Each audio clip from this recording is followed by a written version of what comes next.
안녕하세요. 하늘수레교회 이모상 목사입니다. 오늘 나눌 말씀은 아모스 4장 1절에서 13절의 말씀입니다. 사마리아 산에 있는 바산의 암소들아, 이 말을 들으라. 너희는 힘없는 자를 학대하며 가난한 자를 압제하며 가장에게 이르기를 술을 가져다가 우리로 마시게 하라 하는도다. 주 여호와께서 자기의 거룩함을 두고 맹세하시되 내가 너희에게 이를지라. 사람이 갈고리로 너희를 끌어가며 낚시로 너희의 남은 자들도 그리하리라. 너희가 성 무너진 데를 통하여 각기 앞으로 바로 나가서 하르몬에 던져지리라. 여호와의 말씀이니라.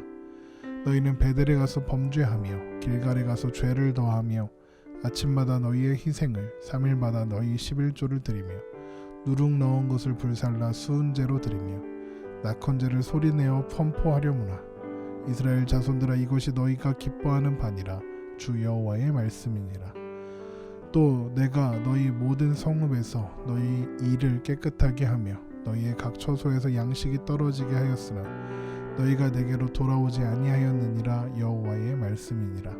또 추수하기 석 달 전에 내가 너희에게 비를 멈추게 하여 어떤 성읍에는 내리고 어떤 성읍에는 내리지 않게 하였더니 땅의 한 부분은 비를 얻고 한 부분은 비를 얻지 못하여 말랐음에 두세 성읍 사람이 어떤 성읍으로 비틀거리며 물을 마시러 가서 만족하게 마시지 못하였으나 너희가 내게로 돌아오지 아니하였느니라. 여호와의 말씀이니라. 내가 곡식을 마르게 하는 재앙과 깐부기 재앙으로 너희를 쳤으며 팥중이로 너희의 많은 동산과 포도원과 무화과 나무와 감람나무를 다 먹게 하였으나 너희가 내게로 돌아오지 아니하였느니라. 여호와의 말씀이니라. 내가 너희 중에 전염병 보내기를 애굽에서 한 것처럼 하였으며 칼로 너희 청년들을 죽였으며 너희 말들을 노략하게 하며 너희 진영의 악취로 코를 찌르게 하였으나 너희가 내게로 돌아오지 아니하였느니라. 여호와의 말씀이니라.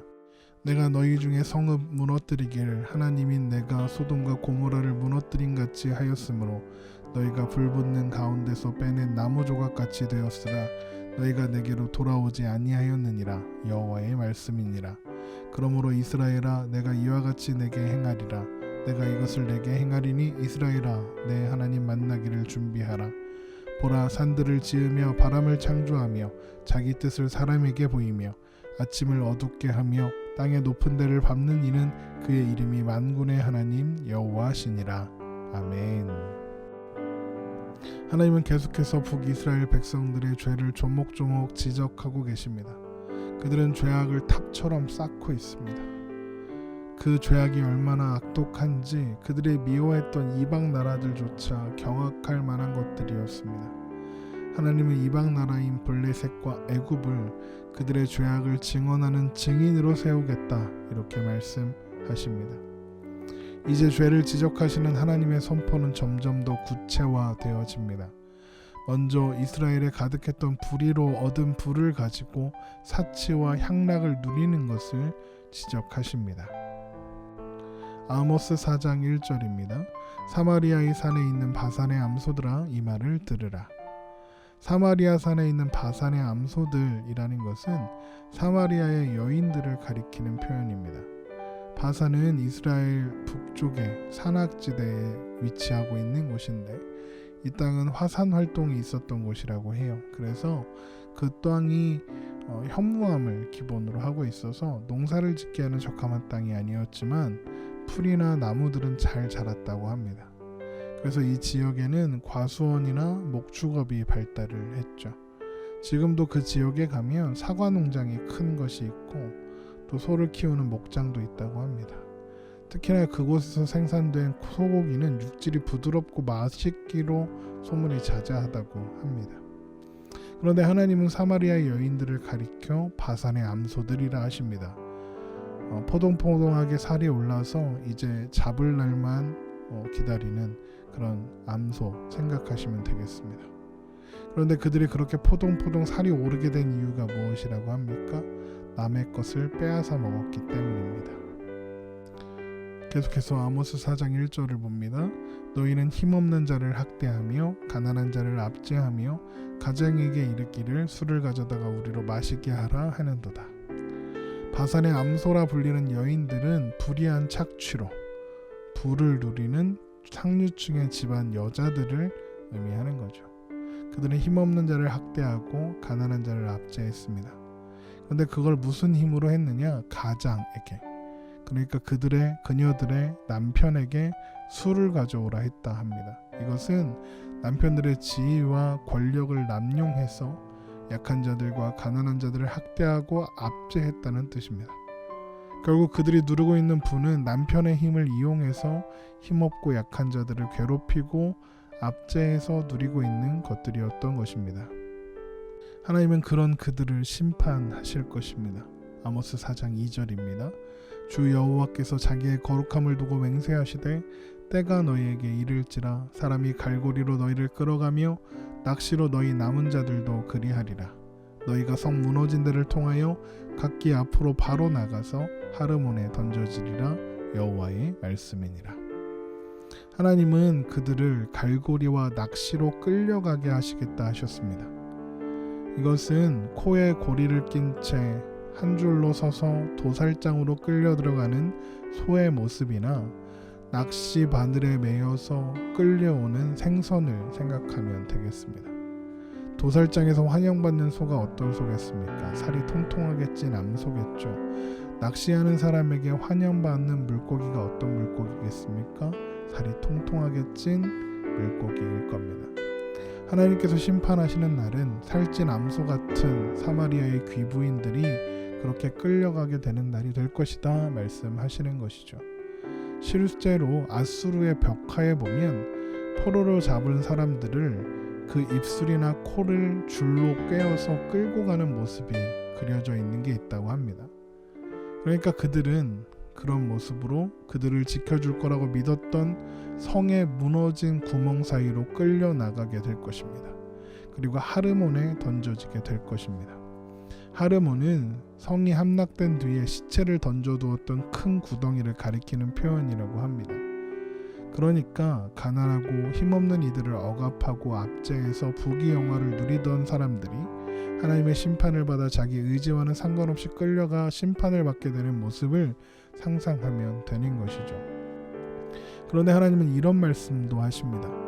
너희는 베델로 가서 범죄하며 길갈에 가서 죄를 더하며 아침마다 너희 희생을 3일마다 너희 11조를 드리며 누룩 넣은 것을 불살라 수은제로 드리며 낙헌제를 소리내어 선포하려무나 이스라엘 자손들아 이것이 너희가 기뻐하는 바니라. 주 여호와의 말씀이니라. 이것은 약하고 가난한 사람들을 압제하고 괴롭히는 와중에도 한편으로는 하나님을 예배한다면서, 그래서 성소로 베델의 성소를 찾아 온갖 종교 행위는 다 하고 있었던 그들의 모습을 고발하는 겁니다.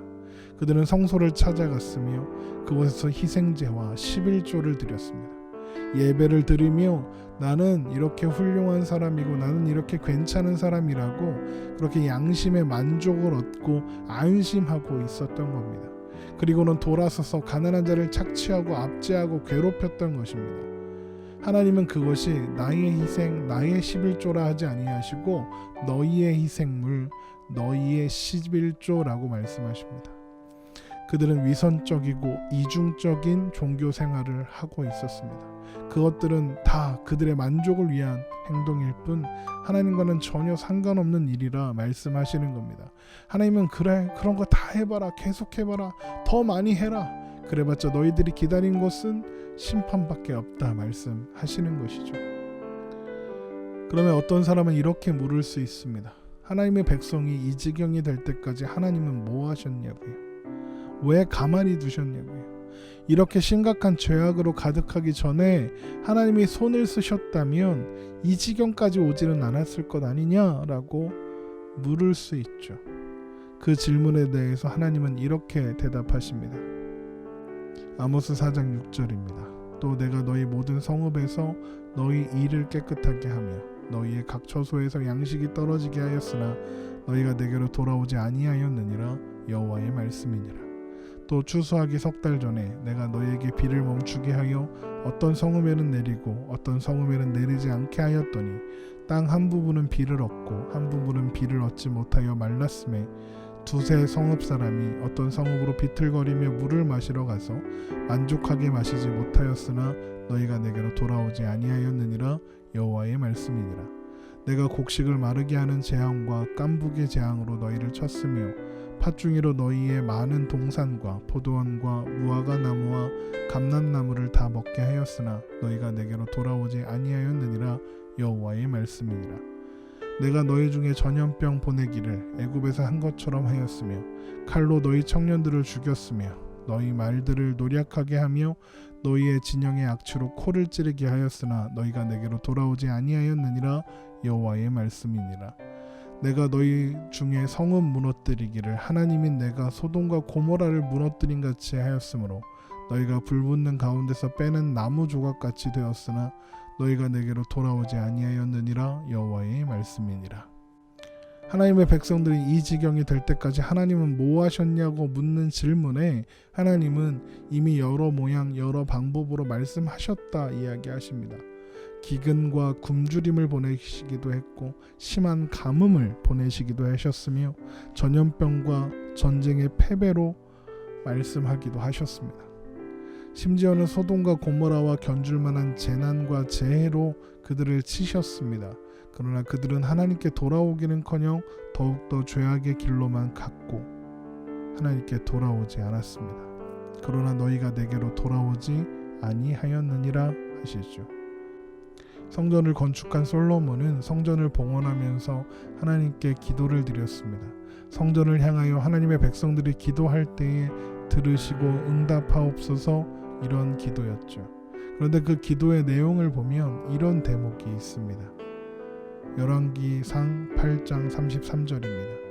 만일 주의 백성 이스라엘이 주께 범죄하여 적국 앞에 패하게 되므로 주께로 돌아와서 주의 이름을 인정하고 이 성전에서 주께 기도하며 간구하거든 주는 하늘에서 들으시고 주의 백성 이스라엘의 모든 죄를 사하시고 그들의 조상들에게 주신 땅으로 돌아오게 하옵소서. 만일 그들이 주께 범죄함으로 말미암아 하늘이 닫히고 비가 없어서 주께 벌을 받을 때에 이곳을 향하여 기도하며 주의 이름을 찬양하고 그들의 죄에서 떠나거든 주는 하늘에서 들으사 주의 종들과 주의 백성 이스라엘의 죄를 사하시고 그들이 마땅히 행할 선한 길을 가르쳐 주시며 주의 백성에게 기업으로 주신 주의 땅에 비를 내리시옵소서. 만일 이 땅에 기근이나 전염병이 있거나 곡식이 시들거나 깐부기가 나거나 메뚜기나 황충이 나거나 적국이 와서 성읍을 에워싸거나 무슨 재앙이나 무슨 질병이 있든지 막론하고 한 사람이나 혹 주의 온 백성 이스라엘이 다 각각 자기의 마음의 재앙을 깨닫고 이 성전을 향하여 손을 펴고 무슨 기도나 무슨 간구를 하거든 주는 계신 곳 하늘에서 들으시고 사하시며 각 사람의 마음은 아시오니 그들의 모든 행위대로 행하사 갚으시옵소서. 주만 홀로 사람의 마음을 다 아심니이다. 그리하시면 그들이 주께서 우리 조상들에게 주신 땅에서 사는 동안에 항상 주를 경외하리이다. 솔로몬은 하나님께서 이스라엘 백성들을 가르치시기 위해서 기근과 굶주림과 심한 가뭄과 전염병과 전쟁의 패배로 말씀하실 때 백성들이 그들의 죄를 깨닫고 돌이켜 회개하면 그들의 기도를 들으시고 그들을 용서해 주시기를 간구했습니다. 솔로몬은 재앙이 오면 백성들이 죄를 깨닫고 마음을 돌이킬 거라 생각했던 것입니다. 하나님은 그런 솔로몬의 기도대로 철저히 오래 참아 주셨죠. 그러나 그들은 솔로몬의 예상과는 달리 죄를 깨닫지도 못했고 회개하지도 않았으며 하나님께 돌아오지도 않았습니다. 어쩌면 그 꼴을 지켜보던 솔로몬이라서 헛되고 헛되니 헛되고 헛되도다 이런 전도서를 기록한 것일지도 모르겠습니다. 그들은 스스로 선택받은 백성이라면서 이 말하면 훌륭한 사람 아니냐며 나는 이렇게 예배하고 11조를 드린다면서 저 이방의 애굽이나 저 이방의 블레셋보다 우리가 훨씬 훌륭한 사람이라고 그렇게 스스로 자랑했지만 그들의 완악함은 이어지는 10가지 재앙에도 불구하고 마음을 완악하게 했던 애굽의 바로와 다를 것이 하나도 없는 그런 존재였던 것입니다. 이제 하나님이 그들을 직접 찾으실 것입니다. 내가 여러 가지 모양으로 말하였으나 너희들이 듣지 않았다. 그렇다면 내가 누구인지 직접 보여주러 가겠다 말씀하십니다. 아모스 4장 12절입니다. 그러므로 이스라엘아 내가 이와 같이 내게 행하리라. 내가 이것을 내게 행하리니 이스라엘아 내 하나님 만나기를 준비하라. 그러면서 하나님이 어떤 분이라 말씀하십니까? 아모스 4장 13절입니다. 보라 산들을 지으며 바람을 창조하며 자기 뜻을 사람에게 보이며 아침을 어둡게 하며 땅의 높은 데를 밟는 이는 그의 이름이 만군의 하나님 여호와시니라. 이제 이스라엘 백성들은 하나님을 만나야 할 시간이 되었습니다. 하나님은 천지 만물을 지으시고 또 천지 만물을 운행하시는 만군의 하나님 여호와이십니다. 이제 그 하나님께서 만군의 하나님 되시는 여호와께서 이제 그들을 찾으실 것입니다. 온갖 경고와 재앙에도 불구하고 이스라엘이 하나님께 돌아오지 않았으니 이제 하나님이 그들에게 가겠다 말씀하시는 것입니다. 온 천하 만물의 주인이신 하나님께서 찾아오시는 것을 누가 피할 수 있으며 누가 감당할 수 있겠습니까? 모세의 얼굴을 통해서 비춰진 하나님의 영광도 두려워했던 이스라엘 백성들입니다. 그런 사람들이 어떻게 하나님을 대면할 수 있겠습니까? 이제 하나님은 그들을 직접 다루시기 위해 그들을 찾으실 것입니다. 그날은 두려운 심판의 날이 될 것이며 피할 수 있는 사람은 아무도 없을 것입니다. 그러면 그날은 절망의 날인가요? 모든 것이 끝나는 날일까요? 그렇지는 않습니다. 그날은 또한 회복의 날도 될 것입니다. 솔로몬이 기대했던 것처럼 스스로 돌이켜 회개할 수 있었으면 얼마나 좋았겠습니까? 그러나 사람은 스스로 그렇게 할 수 있는 존재가 아니었습니다. 사람에게는 소망이 없습니다. 사람이 어떻게 고쳐질 수가 있고 어떻게 새로워질 수 있을까요? 바로 하나님께서 직접 나타나실 때 가능해집니다. 하나님께서 오셔서 무너져야 할 것들을 완전히 무너뜨리실 때 비로소 다시 시작되는 것입니다. 그런데 여러분, 사람이 무너진다고 해서 완전한 것이 세워질 수 있을까요? 사람이 죽는다고 그런 일이 가능해질까요? 이스라엘 백성들도 다시 회복되는 것 같았지만 곧 다시 멸망하고 말지 않았습니까?